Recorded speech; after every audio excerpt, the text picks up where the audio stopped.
Presidente Confapi, voi avete fatto, anche voi avete l'ufficio studi, uno studio per cui deriva che le derive nazionalistiche, come le abbiamo chiamate, protezionistiche, danneggerebbero tutti con danni di 30 milioni di perdite, per esempio, qualora la Le Pen dovesse vincere, un po' le politiche di Trump. Sono dati reali? Sono una provocazione? Perché... No, allora, dopo sentiamo il professor Pontalico. No, allora,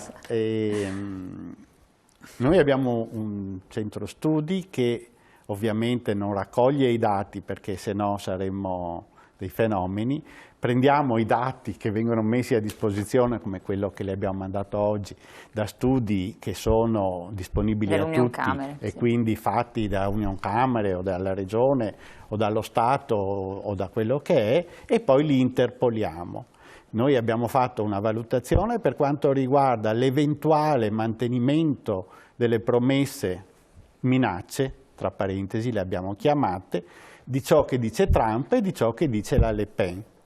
Immediatamente la provincia di Padova, se applicassero quelle regole che sono un po' folcloristiche, vedrebbe delle limitazioni che porterebbero una diminuzione di vendite e quindi di opportunità di esportare il proprio lavoro di 40 milioni negli Stati Uniti e di 35 in Francia. Chiaro.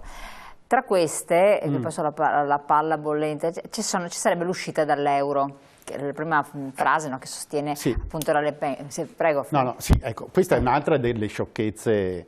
Cioè, questa storia dell'euro è una questione meramente elettorale, perché chi dice bisogna uscire dall'euro perché ha generato i problemi in Italia sta cavalcando una situazione che vede una situazione molto italiana di incapacità di governare, purtroppo, e la trasforma in qualche cos'altro. È come quando la Le Pen prima diceva noi usciamo dall'Europa, usciamo dall'euro e non abbiamo bisogno della NATO perché ci difendiamo da soli. Ma nessuno che si alzi e che dica da chi vi difendete da soli? Da chi? La Francia, che è in mezzo all'Europa, si difende da sola da chi? Dalla Germania, ma sono passati 150 anni, 100 anni dalle ultime guerre. Dalla Cina si difende da sola. Cioè ci sono delle estremizzazioni che sono chiaramente fatte a fini elettoralistici. E l'uscita dall'euro, secondo noi, è una di quelle. E noi, intendo, noi che lavoriamo tutti i giorni con le nostre famiglie, facendo lavorare centinaia, migliaia, tutti insieme, di altre famiglie per fare commercio in Europa. Senza l'euro saremmo nei guai grossi per lungo tempo, e se gli altri facessero delle politiche protezionistiche, come correttamente facevano notare gli altri presenti, avremo dei problemi grossi perché noi siamo esportatori. Chiaro. E se gli altri fanno la stessa cosa siamo nei guai. Presidente, secondo lei un'uscita dall'euro, prima magari bisogna vedere se poi è possibile, perché in realtà mi sembra che sia una cosa irreversibile dopo che sia aderito, però della Francia o magari anche dell'Italia, che conseguenze potrebbe riportare a livello economico? Cosa ne pensa? Ma vede, gli imprenditori di questo territorio, che sono imprenditori, come abbiamo sviscerato credo anche all'interno di questo dibattito, vocati all'internazionalizzazione, hanno bisogno di avere una moneta base propria che sia forte e che sia stabile.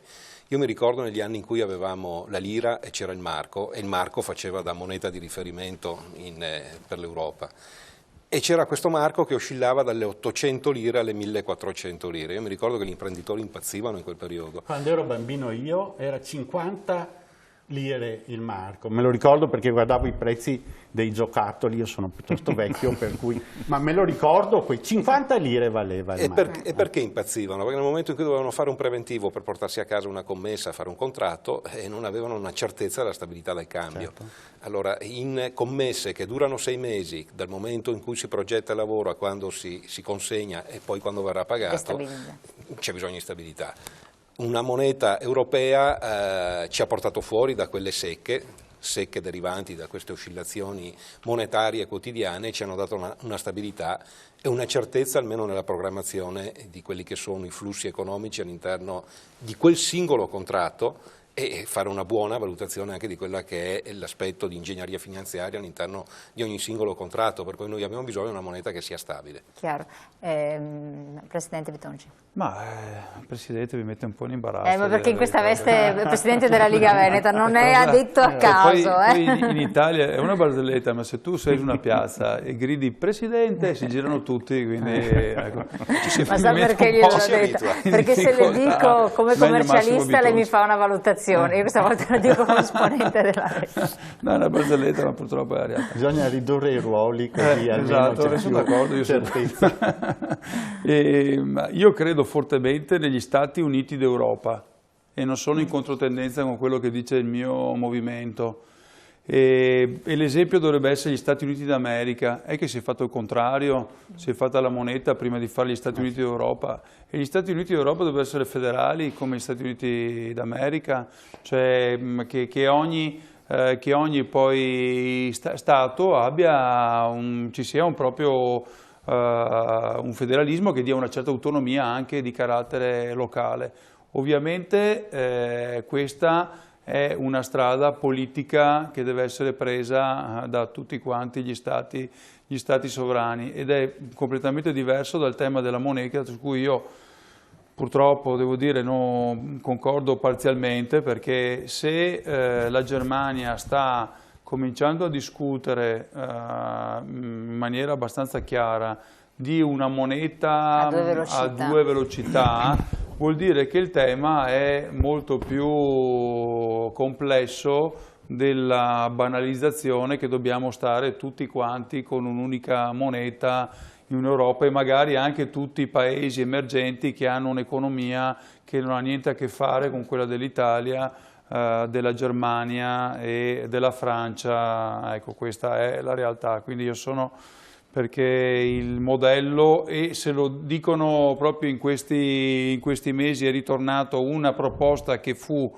di qualche anno fa, quella della moneta a due velocità, esattamente del mio movimento, vuol dire che c'è una certa verità in questo e che probabilmente quella sarà la strada corretta. Difficilmente si potrà uscire tutti dall'euro, ma che ci siano due velocità, ma perché c'è un'Europa che ha velocità diverse, quindi questa è una presa d'atto di quello che sta succedendo in Europa. Io sono convinto comunque che si dovrebbe procedere invece a una unità di carattere proprio politico sul modello degli Stati Uniti d'America. Quindi da questo rivedere. Cosa ne dice, direttore? Allora, io dico questo. Faccio il passaggio velocemente a tutti. Velocissimamente, un ministro inglese disse quella volta: non entriamo nell'euro perché solo il 2% delle tasse che i cittadini europei pagano all'Europa è troppo poco, perché noi del 100% di tasse che noi paghiamo, il 2% va all'Europa, e ricordiamo che ce ne torna tanto, perché oggi anche a livello regionale, a livello statale, gli unici finanziamenti pubblici ormai sono i finanziamenti europei, quindi quel 2% è un 2% a parere nostro, come Eurosportello, anche come ufficio che diamo informazioni sui finanziamenti, investito benissimo, almeno rispetto all'altro 98% che ci fa ritornare ben poco dietro. Quindi la situazione è quella in questo momento che, se vogliamo fare teoria e dire era meglio che restavamo all'interno della lira, io ricordo solo che addirittura ci fu un decreto col governo Amato nel 91, mi pare 92, uno dei momenti 92, in uno dei momenti di crisi, e vennero presi dei soldi nei conti correnti. All'epoca non avevamo mica l'euro, avevamo la lira. Poi la lira ha avuto un sacco di ulteriori problemi che davano quell'incertezza fortissima alle nostre imprese, perché abbiamo anche dimenticato di dire, oltre a quello che ha detto Confartigianato, che noi abbiamo anche una certezza di leggi per i 28 paesi all'interno dei quali noi siamo, per cui noi per le nostre imprese abbiamo bisogno di dare certezza delle regole, questo è molto importante, per cui in teoria noi potevamo anche restare fuori, però io credo che un default, cioè un fallimento del sistema Italia, sarebbe stato possibile, perché la situazione era veramente una situazione difficilissima. Ci siamo ancorati all'euro, ci ha fatto ridurre i tassi di interesse passivi sul debito pubblico all'improvviso da, diciamo, il 10% che pagavamo a 1, 2, 3%, poi certo c'è lo spread, quello che voi volete, per cui adesso nella pratica È inutile che io adesso faccia un discorso, io faccio solo un discorso di tipo tecnico. Vogliamo uscire dall'euro? Ma me lo deve spiegare qualcuno come si fa a uscire, perché il debito pubblico, finché ce lo abbiamo per un terzo, guardate che il debito pubblico, non per colpa dell'euro, è aumentato per colpa nostra, con gli ultimi 3 governi, chiamiamoli tecnici come vogliamo, di 400 miliardi di euro, da 1850 a 1260 circa miliardi di euro. 400, un record in questi anni, neanche degli anni 80. Per cui subiremo una svalutazione pazzesca. Per cui voglio dire, tu trasferisci tutto in lire, dopo la lira si svaluta ovviamente perché fai l'inflazione, ma come fai dopo a ripagare i debiti? Quindi se qualcuno mi spiega questo passaggio, allora si può anche teorizzare, però... C'è questo piccolo step da superare.